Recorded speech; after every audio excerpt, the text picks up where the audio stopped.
गौतम बुद्ध की कहानियां हमें जीवन के महत्वपूर्ण सिद्धांतों के बारे में समझाती है और हमें ये सिखाती है कि सत्य, कर्म और सहनशीलता की शक्ति से हम किसी भी विपरीत परिस्थिति में पराजित नहीं हो सकते हैं।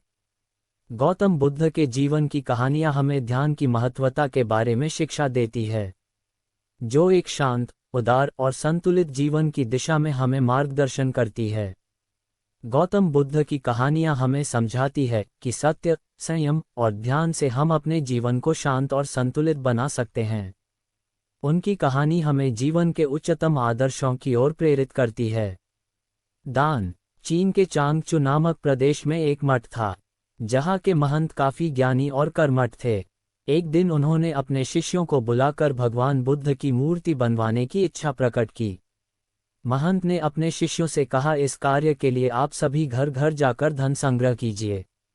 धन संग्रह करते वक्त किसी से भी बल या अपशब्दों का प्रयोग ना करे जो वे अपने मर्जी या इच्छानुसार दे, वही ले, और इस शुभ कार्य हेतु धन भी शुद्ध ही होना चाहिए।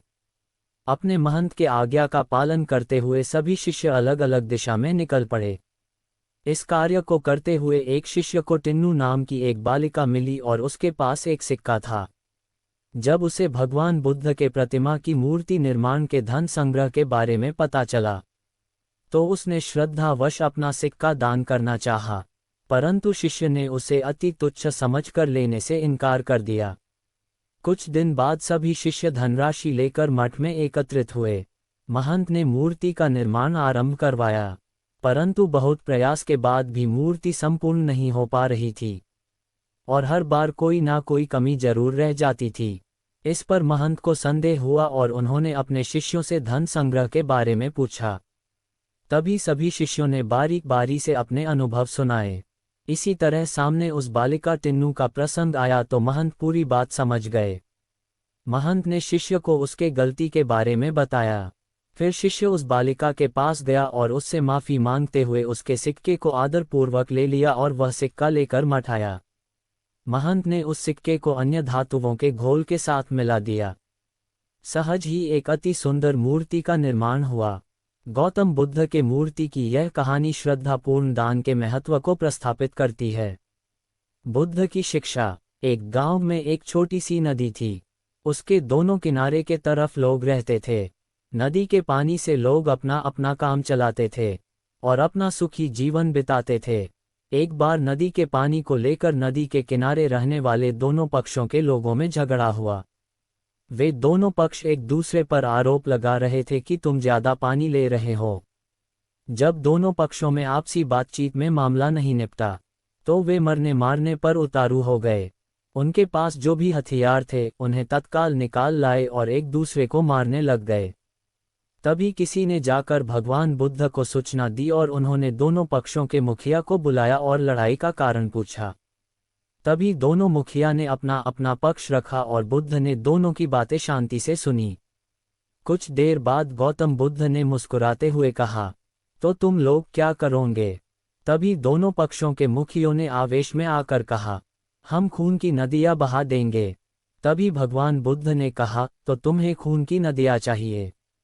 दोनों मुखिया हतप्रभ होकर भगवान बुद्ध की ओर देखकर बोले, नहीं, हमें पानी चाहिए। सहज भाव से बुद्ध ने कहा, अगर तुम खून बहाओगे तो तुम्हें खून ही मिलेगा, पानी नहीं। और कुछ देर रुकर गौतम बुद्ध आगे बोले, हिंसा सिर्फ हिंसा को ही बढ़ाती है, बैर सिर्फ और सिर्फ बैर को ही बढ़ाता है।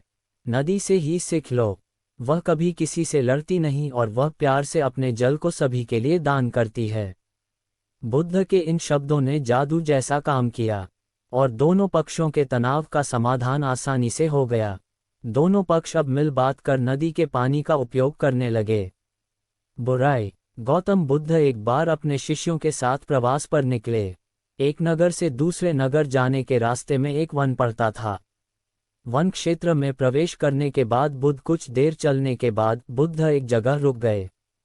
उनके पीछे चल रहे शिष्यों समूह भी उन्हें देख उसी स्थान पर रुक गए, मगर शिष्यों के लिए वहां खड़ा रहना शिष्यों के लिए मुश्किल हो गया, क्योंकि वहां एक शव पड़ा हुआ था। उस शव की दुर्गंध वहां के वातावरण में फैल रही थी। तभी शिष्यों ने वस्त्रों से अपनी नाक बंद कर ली, पर बुद्ध शव की ओर ही देखते रह गए।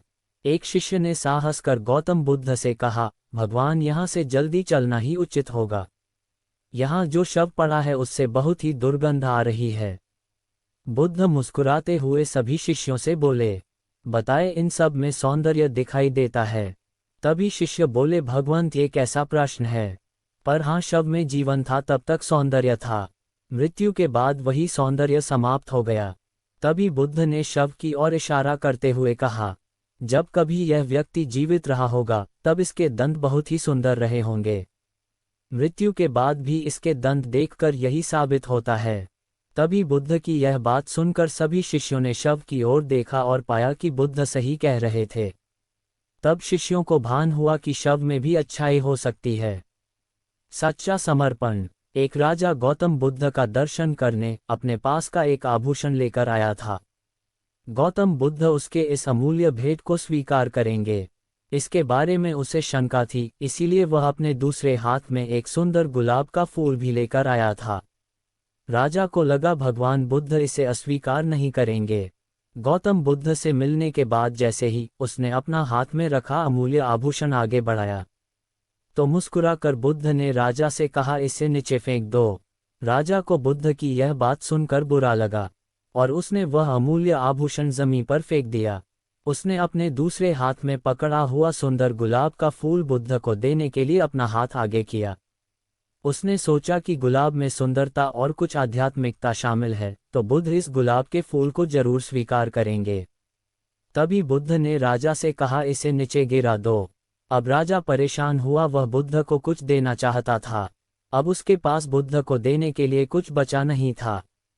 तभी उसे स्वयं का ख्याल आया और राजा ने सोचा कि वस्तु भेंट करने से अच्छा है कि मैं अपने आप को ही भेंट कर दूं। इस बात ख्याल आते ही राजा ने अपने आप को बुद्ध को भेंट करना चाहा। तभी बुद्ध ने राजा से फिर कहा, नीचे गिरा दो। गौतम बुद्ध के शिष्य भी वहां मौजूद थे। वे राजा की इस स्थिति को देखकर हंसने लगे। तभी राजा को बोध हुआ कि मैं अपने आप को समर्पित करता हूं कहना कितना अहंकारपूर्ण है। मैं अपने को समर्पित करता हूं ये कहने में समर्पण नहीं हो सकता, क्योंकि मैं तो बना हुआ है और वह समर्पण कहा हुआ। इस बोध के साथ राजा स्वयं बुद्ध के पैरों पर गिर पड़ा। मृत्यु। एक बार गौतम बुद्ध के शिष्य ने उनसे पूछा, भगवंत, आपने आज तक ये नहीं बताया कि मृत्यु के बाद क्या होता है। तभी बुद्ध उसकी बातें सुनकर मुस्कुराए और उन्होंने शिष्य से पूछा, पहली मेरी एक बात का जवाब दो। सोचो, अगर कोई मनुष्य रास्ते से कहीं जा रहा हो और अचानक से जहर भरा तीर उसके शरीर में आकर लग जाए, तो उसे पहले क्या करना चाहिए? पहले शरीर में घुसे तीर को निकालना चाहिए, या फिर तीर किस ओर से आया है और किसने मारा है ये देखना चाहिए? शिष्य ने कहा, पहले तो शरीर में घुसे तीर को बाहर निकालना चाहिए, नहीं तो जहर पूरे शरीर में फैल जाएगा। बुद्ध ने शिष्य से कहा, बिल्कुल ठीक कहा तुमने। अब ये बताओ कि पहले इस जीवन के दुखों के निवारण का उपाय किया जाए, या फिर मृत्यु के बाद की बातों के बारे में सोचा जाए? जो हमारे वश में है ही नहीं उसका विचार ही क्यों करना? और किसकी मृत्यु कब आएंगी यह सिर्फ परमात्मा जानता है, और मनुष्य के हाथ में सिर्फ कर्म करना है। मनुष्य को उन विषयों के बारे में सोच के अपना वक्त बर्बाद करना नहीं चाहिए। मनुष्य को सिर्फ उन बातों के बारे में सोचना चाहिए जो वह कर सकता है। शिष्य अब समझ चुका था और उसकी जिज्ञासा अब शांत हो चुकी थी। आपको गौतम बुद्ध की कहानियाँ कैसी लगी हमें कमेंट करके जरूर बताएं और ऐसे ही अच्छी वीडियो देखें कि हमारे चैनल को सब्सक्राइब करें। धन्यवाद।